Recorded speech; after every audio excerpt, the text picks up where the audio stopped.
à tous. Je ne sais pas si vous avez déjà réfléchi peut-être à la cause pour laquelle le serpent de la Genèse est le symbole du démon.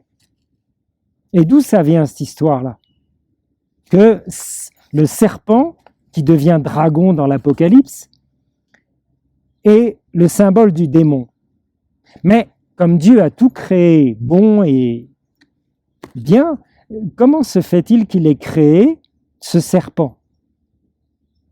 Pourquoi, dans la Genèse au chapitre 3, ce démon, ce serpent, attaque Ève? Et vous voyez, il n'est pas donné dans la Genèse, vous ne trouvez pas, la raison pour laquelle le démon est devenu le tentateur, est devenu celui qui deviendra le dragon et qui lutte contre Dieu et qui veut arracher toutes les âmes de la main de Dieu pour les entraîner avec lui en enfer, c'est-à-dire à la séparation éternelle. Eh bien, il faut regarder dans le chapitre 14 d'Isaïe et le chapitre 28 d'Ézéchiel.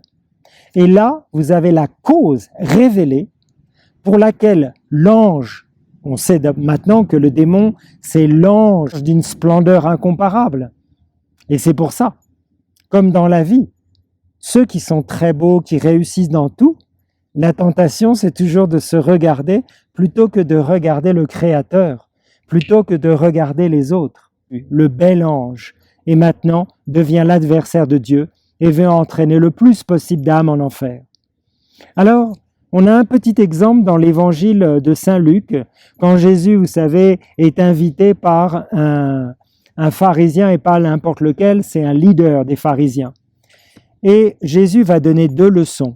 Il va corriger ceux qui sont invités et qui se mettent à la première place, et puis il va corriger le maître qui invite.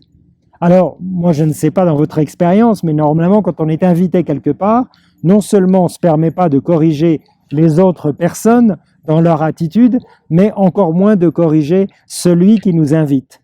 Jésus ne se gêne pas. Waouh! Ça c'est vraiment étonnant dans le chapitre 14 de Saint Luc. Ça demande pas mal de réflexion pour comprendre. Et puis, qu'est-ce que Jésus leur dit à ses invités? Ne prenez pas la première place de vous-même.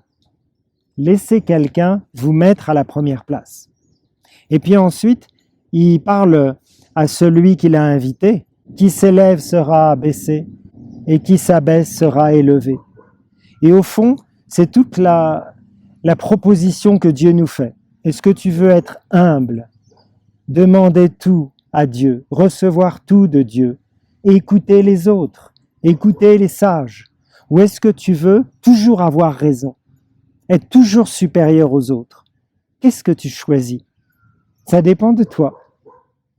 Et donc l'humilité, elle a été incarnée par Jésus au dernier degré, mort sur la croix, nu au milieu de tous. Il est mort dans l'humilité. Et comme dit Charles de Foucault, je ne vais quand même pas voyager en première classe durant ma vie, alors que mon Maître et Seigneur a voyagé en dernière classe. Ou est-ce que nous voulons être comme ces invités qui prennent toujours la première place, ces gens qui veulent toujours être les premiers partout et ne dépendent de personne? C'est notre choix.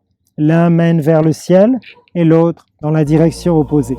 Alors, demandons la grâce de la Vierge Marie, de Jésus, d'être toujours humble et de tout recevoir de Dieu et d'attendre de lui qu'il nous place un jour dans la gloire. Que Dieu vous bénisse tous.